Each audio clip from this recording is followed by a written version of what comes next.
പഹൽഗാം ഭീകരാക്രമണത്തിന്റെ പശ്ചാത്തലത്തിൽ ഡൽഹിയിൽ വൈകിട്ട് സർവകക്ഷി യോഗം ചേരും. കേന്ദ്രമന്ത്രിസഭയുടെ സുരക്ഷാകാര്യ സമിതിയുടെ തീരുമാനങ്ങൾ യോഗത്തിൽ വിശദീകരിക്കും. വിവരങ്ങളുമായി ഡൽഹിയിൽ നിന്ന് ഗൗതം അനന്തനാരായണൻ ചേരുന്നു. ഗൗതം, എന്തായാലും രാജ്യമൊട്ടായി പഹൽഗാം ഭീകരാക്രമണത്തെ അപലപിച്ചിട്ടുണ്ട്. മാത്രമല്ല, ഇന്ന് പ്രധാനമന്ത്രി നരേന്ദ്രമോദി ബീഹാറിൽ കൃത്യമായി പറഞ്ഞിട്ടുണ്ട്, ഒരു കുറ്റവാളിയെയും വെറുതെ വിടില്ല എന്ന് അദ്ദേഹം വ്യക്തമാക്കിയിട്ടുണ്ട്. ഈ ഒരു പശ്ചാത്തലത്തിലാണ് ഡൽഹിയിൽ വൈകിട്ട് സർവകക്ഷി യോഗം ചേരുന്നത്.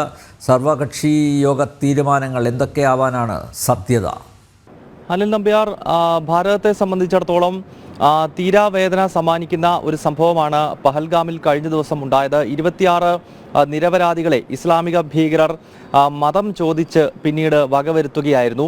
ഈ സംഭവവുമായി ബന്ധപ്പെട്ട് വ്യാപകമായ പ്രതിഷേധവും ഒപ്പം പാകിസ്ഥാന് ശക്തമായ മറുപടി എന്ന ആവശ്യവും നമ്മുടെ രാജ്യത്ത് അത്തരമൊരു വികാരം ഉയരുന്ന പശ്ചാത്തലത്തിൽ കൂടിയാണ് ഇന്ന് വൈകുന്നേരം 6 മണിക്ക് കേന്ദ്ര സർക്കാർ സർവകക്ഷി യോഗം വിളിച്ചിരിക്കുന്നത്. കാരണം ഒരു യുദ്ധസമാനമായ അന്തരീക്ഷം അതിർത്തിയിലും അതോടൊപ്പം തന്നെ ഈ അതിർത്തി പ്രദേശങ്ങളിൽ നിലനിൽക്കുന്ന ഒരു ഘട്ടമുണ്ട്.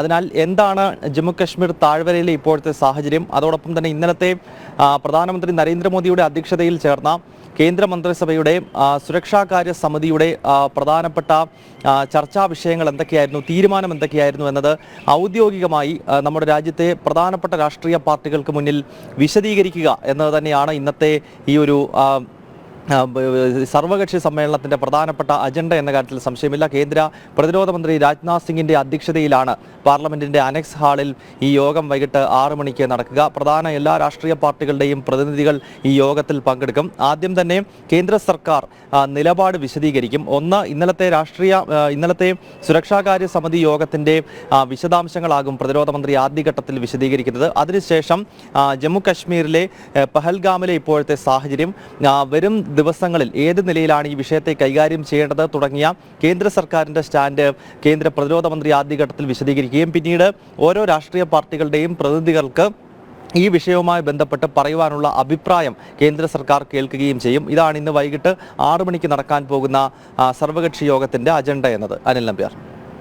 പഹൽഗാം ഭീകരാക്രമണത്തിൻ്റെ പശ്ചാത്തലത്തിൽ ഡൽഹിയിൽ വൈകിട്ട് സർവകക്ഷി യോഗം ചേരും. കേന്ദ്രമന്ത്രിസഭയുടെ സുരക്ഷാകാര്യ സമിതിയുടെ തീരുമാനങ്ങൾ യോഗത്തിൽ വിശദീകരിക്കും. ഡൽഹിയിൽ നിന്ന് ഗൗതം അനന്തനാരായണനാണ് വിവരങ്ങൾ നൽകിയത്.